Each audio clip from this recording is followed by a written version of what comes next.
Selain pada Billboard Hot 100, 50-50 bahkan kini mengalahkan rekor Blackpink di Spotify loh teman-teman.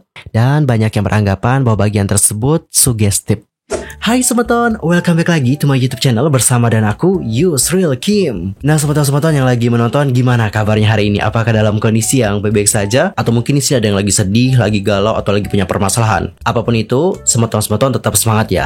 Don't give up, keep fighting. Well, dalam video kali ini seperti biasa, kita itu akan ngebahas tentang topik-topik yang lagi rame banget diperbincangkan. Dan of course, sangat sayang banget untuk dilewatkan. Ada rangkuman berita-berita terhangat yang sudah aku siapkan untuk kalian semua. Dan buat teman-teman yang tidak mau ketinggalan informasi apapun dan terus mau mendapatkan update informasinya, buruan subscribe channel YouTube ini sekarang juga dan bunyikan loncengnya sehingga kalian gak ketinggalan informasi apapun, oke?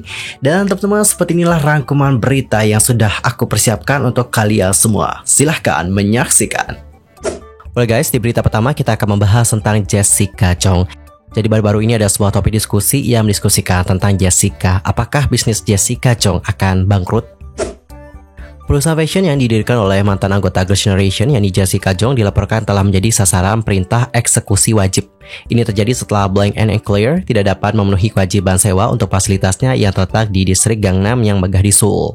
Meskipun memang ada penyelesaian hukum pada bulan Juni tahun sebelumnya, merek itu telah gagal untuk mematuhi ketentuan yang telah disepakati, sehingga pengadilan pun turun tangan untuk memastikan kewajiban dipenuhi.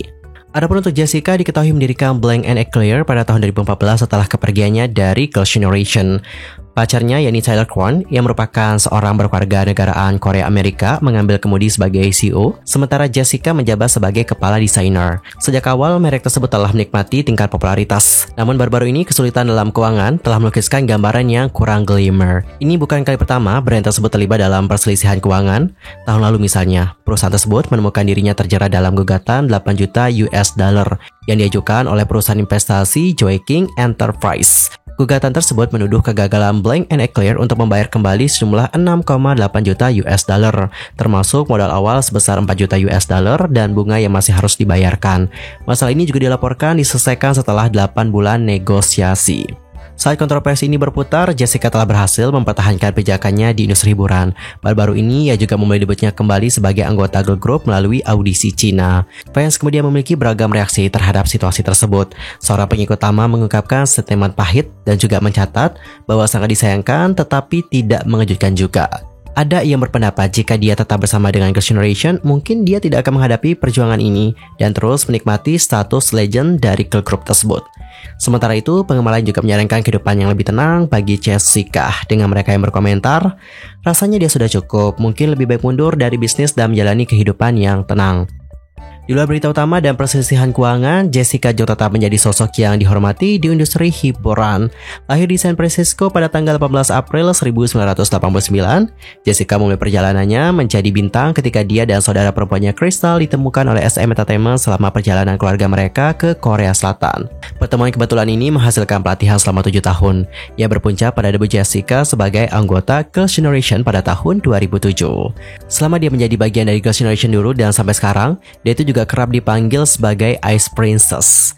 Terlepas dari reputasinya yang memang sedingin es ya, dia itu punya sisi yang lebih lembut, sering menunjukkan kerentanan emosional dengan menitikkan air mata di saat frustasi atau di saat bersedih. Terlepas dari perjuangannya yang sedang berlangsung, para penggemar terus mendukung Jessica dengan penuh semangat. Dalam angin puyuh pergolakan keuangan ini, nasib Blank & Eclair tergantung pada keseimbangan, membuat penggemar dan industri fashion menunggu dengan cemas apa yang akan terungkap selanjutnya.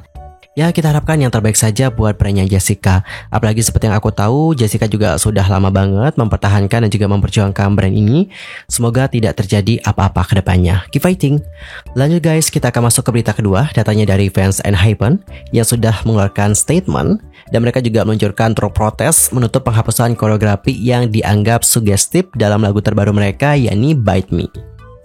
Beberapa penggemar ENHYPEN telah memutuskan untuk terlibat dalam protes massal terhadap Blip Lab, menuntut agar koreografi untuk judul lagu terbaru grup yang Bite Me diubah. ENHYPEN sendiri baru-baru ini mengisyaratkan comeback pada tanggal 22 Mei dengan merilis mini album keempat yang bertajuk Dark Blood dengan judul lagu utama Bite Me. Pada saat yang sama, saluran konten dance populer Studio Jum merilis teaser untuk video penampilan ENHYPEN yang akan datang, memberikan sekilas koreografi panggung langsung kepada para penggemar untuk pertama kalinya. Dalam video teaser koreografi itu, para member ENHYPEN terlihat berinteraksi dengan penari wanita yang bertopeng. Tentu saja, beberapa penggemar yang menghadiri showcase comeback ENHYPEN juga berkesempatan menyaksikan koreografi panggung itu secara langsung.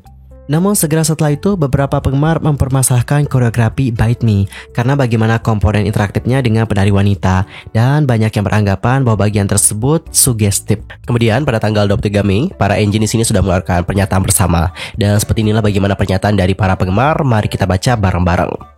ENHYPEN kan masih merupakan grup muda yang belum merayakan ulang tahun ketiga mereka sejak debut ya. Dan usia rata-rata tim adalah 19,6 tahun. Termasuk juga anggota yang masih di bawah umur. Itu adalah masih terlalu dini dalam karir mereka untuk menarik koreografi yang terlihat kuno dan juga sugestif. Engine di sini menuntut agar semua koreografi yang melibatkan penari wanita dihapus saja dari penampilan Bite Me. Dimulai dengan panggung pra-record untuk siaran M Countdown di tanggal 25 Mei yang akan syuting pada tanggal 2.30 AM waktu Korea Selatan. Tunjukkan kami penampilan yang hanya terdiri dari 7 member ENHYPEN. Jika masalah ini tidak diperbaiki, kami akan menanggapinya dengan tindakan terorganisir tambahan. Dan teman-teman, di tanggal 24 Mei waktu Korea Selatan, ada truk protes yang sudah dikeluarkan oleh penggemar di luar gedung dari HYBE. Dan berikut adalah bagaimana tulisan protesnya, mari kita baca bareng-bareng. Blip-Lab itu memperlakukan penggemar seperti orang bodoh. Ini adalah perusahaan yang menghalangi kesuksesan artisnya. Ini adalah perusahaan yang tidak memiliki keinginan untuk perbaikan. Ini adalah HYBE label dengan kreativitas terburuk. Netizen lain juga ikut berkomentar dengan masalah ini di komunitas online. Dan mari kita lihat seperti apa reaksi dari netizen Korea yang lain. Yang pertama ada yang komen, ya jika Anda menonton pertunjukan itu secara langsung, itu sangat menyakitkan. Mengapa ya penggemar membayar untuk menonton idol mereka menari dengan wanita di atas panggung? Koreografinya jelek, tidak membuat para member bersinar. Dan pada hari Kamis tanggal 25 Mei muncul balasan mengenai penampilan ENHYPEN ketika manggung di Mnet M Countdown di hari yang sama. Postingan di forum online itu juga menyoroti bagaimana pose ending para member dan dancer perempuan berbeda dari yang ditampilkan di musik video. OP mempermasalahkan bahwa dancer ENHYPEN yang semula menduduk kini menatap lurus ke arah kamera. Alhasil, netizen menuduh perubahan kecil itu adalah cara agensi melawan protes engine Korea. Postingan itu sendiri sudah dilihat lebih dari 77.000 kali dan membuat situasi ini semakin memanas teman-teman di Korea Selatan. Salah satu netizen di sini bahkan mengatakan seperti ini, apakah mereka benar-benar adu kuasa ya dengan penggemar? Mengapa mereka mengubahnya seperti ini? Untuk apa? HYBE melakukan adu kuasa lain dengan fans. Apa sih masalah mereka? Serius? Ini tidak seperti fans meminta mereka merekam ulang sesuatu, tapi minta koreo penari latarnya diubah saja yang tidak sulit. Jadi mengapa mereka melakukan ini? Ku harap mereka dimaki. Dan teman-teman, bagaimanakah berapa kali yang mengenai hal yang satu ini? Nanti langsung aja ya, sampaikan di kolom komentar. Sementara itu untuk Bite Me yang merupakan title track ENHYPEN untuk album Dark Blue telah melampaui angka streaming 7 juta kali di Spotify per Jumat tanggal 26 Juli dan tentu untuk sekarang jumlahnya semakin naik. Sedangkan secara kumulatif album ini sudah mendulang 17,9 juta angka streaming pada hari Rabu tanggal 24 Mei. Dan untuk berita terakhir kita akan membahas tentang 50-50 yang ikut isi soundtrack film Barbie. Girl group 50-50 dipastikan sudah ambil bagian dalam film Barbie garapan Greta Gerwig. 50-50 akan mengisi soundtrack film yang akan tayang pada tanggal 21 Juli mendatang dengan membawakan lagu yang bertajuk Barbie Dreams. Tidak hanya 50-50, sejumlah musisi lain juga turut mengisi soundtrack Barbie. Di antaranya adalah Dua Lipa, Lizzo, Ice Spice, Charlie XCX, Nicki Minaj, Ava Max, Khalid, Ryan Gosling, dan juga masih banyak lagi. 50-50 sendiri baru-baru ini melejit ketenarannya dikarenakan hit viral mereka Cupid. Berkat lagu itu, 50-50 juga memecahkan beberapa rekor. Kita sebut saja pada bulan Maret lalu, 50-50 berhasil menjadi grup K-pop tercepat yang sempat memasuki Billboard Hot 100. Bahkan, hit viral mereka Cupid pertama kali menempati posisi teratas setelah debut mereka loh teman-teman. Dalam minggu ke-9 berturut-turut Billboard Hot 100, Cupid juga bertahan stabil di nomor 18, menetapkan rekor baru untuk lagu grup K-pop dengan charting terlama dalam sejarah chart. Rekor sebelumnya itu dipegang oleh Blackpink dan Selena Gomez dengan lagu lagu Ice Cream yang menghabiskan 8 minggu di chart pada tahun 2020.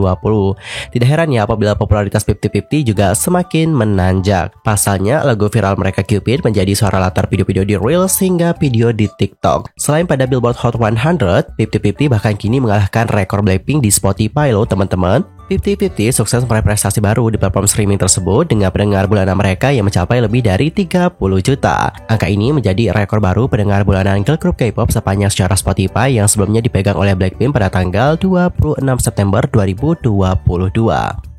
Selain lagunya yang emang benar-benar isi listening ya, suara dari membernya juga waduh gila, bagus banget teman-teman. Bahkan ya, girl group yang beranggotakan Shaina, Seo, Aran, dan Kina tersebut berhasil menuai banyak pujian berkat kemampuan vokal mereka. Jadi tidak mengherankan apabila 50-50 terpilih masuk line up pengisi soundtrack film Barbie pada tanggal 21 Juli mendatang dengan segudang prestasi mereka dan juga tentunya dengan bakat mereka.